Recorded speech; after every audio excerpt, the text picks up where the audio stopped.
What's up, guys? It's Eric Harding, and I'm here with my buddy Cam. Yo, what's good? Today we are headed down to the local farm where I source my A2A2 grass-fed raw milk, and I'm going to be sharing with you guys why I started drinking raw milk and why I believe if you are a current milk drinker, you should make the switch if you can. Not everybody has access to a local farm like this. This one for me is about 30 minutes from where I live, but I do think that it is a great benefit towards your health in all sorts of ways, and it's a great benefit towards supporting a local community. This one, for example, is a small Christian family, and oh my God, I couldn't think about that word about to get. I was about to get. And hopefully we'll get a little bit of an insight as to how the cows are treated, and we can speak to some of the folks on the farm, see why they started doing this and why they drink raw milk. We'll just get to see the farm as well and get to see the cows. Hopefully we'll get to pet the cows. But yeah, just like going on what he was saying, like if you're just someone who's trying to be healthy, trying to stay healthy, look better, feel better, you know, like depression wise and like physical wise, you know, like just like thinking about the stuff you're putting in your body. Like for example, like for a while, like I didn't always like practice like eating healthy, but like my buddy Eric has been like kind of like emphasizing a lot of just like what, just kind of bringing to my attention like what you should and shouldn't be putting in your body. Like for example, like the conventional chicken like that you buy from the store, it's like dirt cheap and you can get like a lot of it. Like they just mass produce the chickens. They're just giving them steroids, and like those chickens aren't living a happy life. They're literally depressed, and they're giving them medicine to like keep them alive so that they don't die. You know, like they're just not having a very happy life. They're just living depressed. So like, and then you're eating that chicken. Like, how do you think that's gonna make you feel? You know, and they're feeding it corn and soy on top of that, which is just terrible for your body. You know, so it's just like think about like what's like the best way I can get like the highest quality food in my area, whether it's like going to a local farm. Like we're lucky enough to live out in the country where we live near like a bunch of farms that are just in the area. Like I mean, maybe you have like a supermarket like Fresh Market or Health Nut or any sort of like franchise like supermarkets like that. But you know, it's just something to think about really. It's just, especially in gym context, like for me, I'm a bodybuilder, so just putting like the best quality food in your body, you're just gonna get the best outcome, like sleep wise, like your muscles are gonna look better, you're gonna be stronger, you're gonna feel better, like just everything about your life's just gonna be so much better. Like your face will clear up, you know, like just if you're just putting just only mainly organic things in your body, like it's just only going to benefit you. That's absolutely right. I think proper nutrition starts with a whole foods diet, and a whole foods diet, going down that rabbit hole, will lead you towards raw foods, and raw milk is one of them, right? Staying away from pasteurized products, milks, juices, all things of that sort can really benefit, like Cam was saying, not just your physical health but your mental health. And that's why I believe that it's important for everyone to become at least more aware as to why we're doing something like this. All right, we're stopping for some gas here. Yeah, because if we don't, we're gonna run out of freaking gas. All right, guys, so here we've made it to the farm out here in beautiful Gretna, Virginia. It's a little chilly out today.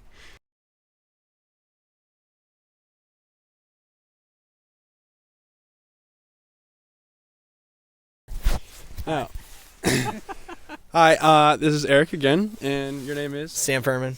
Sam. And Sam has been my main point of contact here at the farm, and to my knowledge, you have lived here for... Oh, it's going on 16 years. 16 years. And as far as these cows go, like, what does their typical day-to-day life look like? Do they spend all their time out here on the pastures? Yeah, most of their day is spent out here on the pasture, and we will come out in the morning sometime around 6:30. No, probably around 7 or 7:30, and we'll rally the cows up. And they're in a routine, so they'll come. They know where to go, and we'll take them down to the milk barn. And milking lasts about 2 hours. about 2 hours, and then so they get in the routine. Once they're done, they just come on back out here and spend the rest of the day, and then wait until the next morning. So that's kind of how that rolls. Nice. Okay. So since this video is more so focused on dairy, what got y'all into starting to milk these cows and get more into serving raw milk for the community and not getting into pasteurization? Right. Yeah. So I guess for our family, our journey was where my parents were missionaries in Africa for 7 years as we were growing up, and we were, the typical family, I guess you could say. My mom raised us on Kraft mac and cheese and powdered milk and food from a box and milk from the grocery store. So that's just what we knew all along. And then different ones of us, probably because of our time being in Africa, there's a lot of other stuff that you're exposed to that you're not normally exposed to in our first world country, if you will. Right. And so with that, there's a lot more of a need anyway to think about your health and think about what you're putting in. So they kind of set us on a journey. Different ones of us actually got pretty ill. Yeah, and then on top of that, my dad had the Gulf War syndrome, what they call it. He was a veteran in the Gulf War for 4 years. And he was exposed to a lot of chemicals out there. They did a lot of, unfortunately, experimental vaccination and testing with all kinds of drugs that they had not really had much experience with how it would work on humans anyway. So unfortunately, a lot of our guys and gals from the armed forces around that time did get a lot of experimentation, and so there's a lot of his generation that have had a lot of serious health issues. So that really dove us into exploring more of God's design on how the world works and on how food and drink without chemicals is actually much, much more healthier for the human body. Of course. And his mom as well, she had some issues with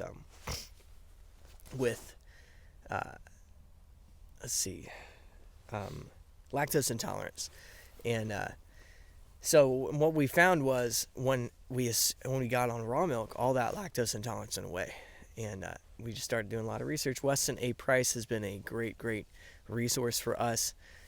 They did a lot to help us, to educate us really on how when food is raised the way God intended it to, then it really becomes this amazing healing food that does a lot for our bodies and for helping us to feel better, look better, and really be better for God's glory. And so yeah, that's in almost a nutshell why we do what we do. There's a lot more to it, but there we are. Well, thank you, Sam. I appreciate that. Now, what would you say so you guys have a big family, right? Yeah. Of all ages, right? Oh, wow. And you didn't necessarily grow up on raw milk or some high quality beef or things like that, right? Right. But you probably have siblings now that probably have. Would you notice a difference in their health compared to your health as growing up? Did you ever get sick growing up because of your diet, or do you notice them getting sick now because they might be eating better than you were, or? Yeah, good question. So absolutely, the difference is like night and day. For myself and my siblings that are closer to my age, when we were especially over in Africa, and even sometimes still to this day, we've got different issues and health things from when we were younger, because we all have those foundational things. And what's interesting is how you're raised and how you first started really does make a big impact on your health for the long term. And but for my younger siblings and these guys that have grown up on the farm, it is really amazing to see how it has set them up for success in a totally different way. And what's cool is there's so much hope in God's system. Like, even if you find yourself maybe like me, where you didn't have the best start in God's system, it's amazing when you just walk in His ways and raise the food how He intended it to, and eat how He intended you to. It's just amazing how your body really is blessed, and how the Lord really can bring healing in incredible ways.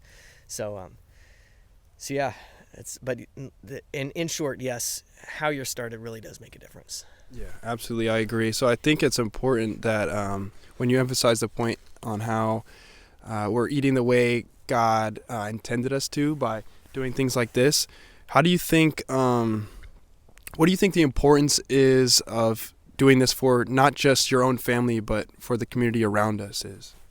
Yeah, good question. So the big difference, the big why as to why we do this is, first off, it's because we know we need this for our family. We know we want this kind of lifestyle. We want this kind of food. Unfortunately, it is, even if you're going for the organic label in the store, it is getting harder and harder to trust exactly what you're getting. Is it actually a clean product? Sometimes it is, but unfortunately, there's a lot of chemicals and things out there that are rated as organic, and sometimes they're okay. Other times, unfortunately, it's just absolutely detrimental what's being allowed into our food system anymore. So a lot of people, that's why we're prayerfully seeing what we can do to go back to the way God designed it. We're going back to our roots, and the more you can really do it yourself, but not only that, the more you can know your farmer and know why they do what they do, then we can just begin to make those educated choices for our own selves. So that's the other reason why, is because we want to be able to provide truly chemical-free and clean products to the people in our community. We want to be able to provide products that we can stand behind. And we want to be able to provide products that, first off, that we in our family would be comfortable serving ourselves. And on top of that, we want to be making sure, It's like practice what you preach, right? exactly. Yeah, we want people to have access to truly chemical-free stuff. Yeah. Absolutely. I appreciate that. So I think the biggest alarming theory of raw milk is that you're going to get sick and die, right? Right. So what do you think is, Right. what's your personal take on that, I guess? And as far as the nutritional value goes to the natural enzymes that aren't left out through high heat of pasteurization, things like that, what's your take on how that can benefit your health? Because to my knowledge, like you were saying, it's important to grow up on this stuff for your overall health. But in terms of a lot of people nowadays, a lot of people are eating a lot for their physical appearance, right? And it's actually crazy to see how much of a developmental difference it makes in your face, your body, when you eat this kind of food growing up. Oh yeah. So what's your take on the nutritional content and the nutritional value of raw milk versus taking the milk and boiling it up? Yeah, right. So first off, unfortunately, pasteurization was introduced because unfortunately, sometime back, we did have some farmers that were doing things in an improper way. The cows are being fed junk from factories. From one of the accounts that I've read, actually, the cows were being fed leftovers from a beer factory. Wow. So, albeit there's lots of arguments out there about, well, should cows always be on grass? Some people will argue that some grains are acceptable. Others will say, no, grass is totally all you want to go for. So with that topic aside for now, pasteurization came in because these cows were not being raised the way that nature intended, the way that God designed for them to operate. And so with that in mind, the raw milk that was being produced by these farmers was actually a toxic product. And so people were actually getting sick, and problems were actually arising from this situation because the cows were being fed junk. There was chemicals in this stuff. There was stuff in there that cows were just not designed to thrive off of. And so it just goes back to what you put in your body matters, just like what you were saying earlier. That's one thing that we're starting to see, just like you mentioned. When you eat healthier, it really does affect your physical appearance. That's one big thing that the Weston A. Price Foundation has discovered years ago. They did a lot of studies on a rural, actually, I believe it was African or some. Anyway, it was some tribe who still lives in a third world fashion. Right. But it looks so good, and they were wondering why is this, and it's because their diet was very, very clean. They were eating clean animal products. They were doing raw milk that was raised. To my understanding, a lot of those, I guess, third world living situations or tribes that still exist today, they live amongst their animals. The animals keep them alive, and they keep their animals alive in return. Exactly. Right? Yeah. So it's like exactly it's a fair trade-off. Yeah. But from what I'm understanding, from what you're saying, pasteurization was essentially created to kind of cover up the grossness of the industry and them not treating the cattle properly and feeding them the wrong things and creating toxic products from that. So pasteurization would you say it was to pretty much just cover that up? Unfortunately, yes. Basically, it was a big cover-up tool. And there's this really good book out there, Eric. I would really recommend it to anybody out there. It's been one of the best-selling books of all time. But in this book, it mentions that the love of money is the root of all evils. Mm-hmm. And it's really sobering when you think about that, because there's so much truth to it. And there in our industry, the more we look into it, the more we look into everything. I don't care what it is, whether it's the clothing industry, whether it's the food industry, whether it's the cosmetics industry. That's what I spoke about in my last video. It's pretty corrupt. The profit margins bring a lot of greed towards folks out there. It's absolutely right. And but that's why we need to search our own hearts and see where we stand with the Lord above, because it's so easy, even in this business, to start doing things, and we start being tempted anyway to cut corners and do things maybe a little bit easier. And a lot of times there's things that a lot of farmers I know they will do, even in situations like this, where even if you give the cows a little bit of grain here and there, or if you do something else, and there's different ways that you can adjust your business where the cows will produce more milk and you'll be able to serve more customers. But at the end of the day, it goes back to the love of money. And yes, we need money to live, but that good book I mentioned also describes that the Lord will take care of us. Yes, we do the best we can. Yes, we work to turn a dollar. Yes, Jesus, also mentioned that that servant who was given 5 talents and he turned around and he made 10 more. He said that guy was really wise. The guy who went and buried his talent was unwise. So that kind of gives the word picture that Jesus wants us to be faithful with what he's given us. Right. He wants us to be faithful workers, and he wants us to do a good job with the land and the animals and the whatever business that God has given us to do. He wants us to be faithful in that, and he'll bless it. There's been so many I've heard all through the years who have done business well to God's glory. And it's just incredible to see how God never fails. He never does. He never lets us down. His blessings are there. And when we walk in his ways, it's incredible how he just meets us. And I've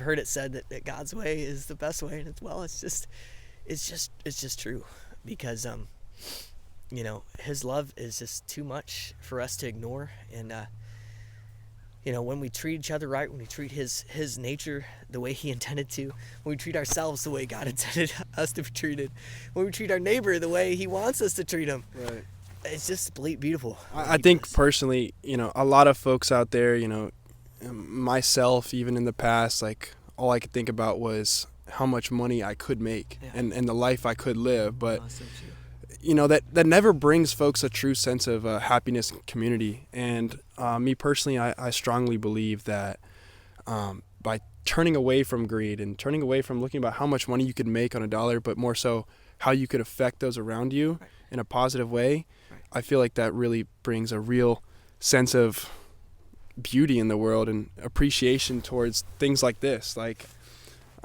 it's a privilege to be out here. Not everybody can be on a land like this, or some people, didn't come into this world in the best conditions or even in the best area. But, for folks like us that have the opportunity to be in a place like this, I think it's important for us to share that experiences with those around the world, and hopefully inspire and make a difference and change so we can help the world, right? Amen. Yeah, praise God. We gotta just keep looking up, and it's just so good to remember that the Lord is doing all things well, and it's just amazing when we're in tune with Him, when we are, reading the Bible. It's good to have a Bible on the shelf, but it's so much better to have it in the hand, and not just in the hand. It's so good to have it open, and in your heart. It's just amazing how much truth is in there, and how much He does want to turn the tables in our heart. He will not leave one stone unturned if we allow Him to enter and do the work there. So, but yeah, praise God. It's like Psalm 19 mentions, the heavens declare the glory of God. The firmament shows His handiwork. Thank you. Yeah. Thank you so much, Sam. I really appreciate this. I appreciate you, Sam. Like, seriously, it's a privilege to be this close. I love respect relationship with each other. Oh. Hey, girls. How are y'all doing? Hey. Girl Scouts have horns too. They do. Yeah. Okay. I actually didn't know that. Really? Yeah. Yeah. It depends on the breed, to be honest. But, yeah. Hi. Yeah, they really use their horns. How old is that baby? Oh no. Let's put the camera on that. This is the reality of life. Right. About 30 cows. And they've got plenty of room to be happy. Hey, buddy.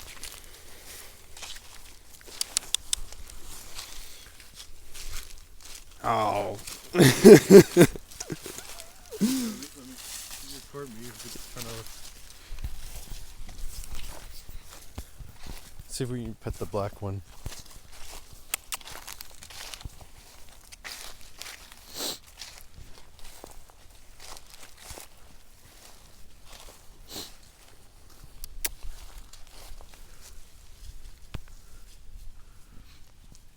We'll hurt you. No. No. Oh man, the baby one's super cute though. So thank you guys for watching. I hope you guys enjoyed that video and maybe learned something, and maybe can take that into your life.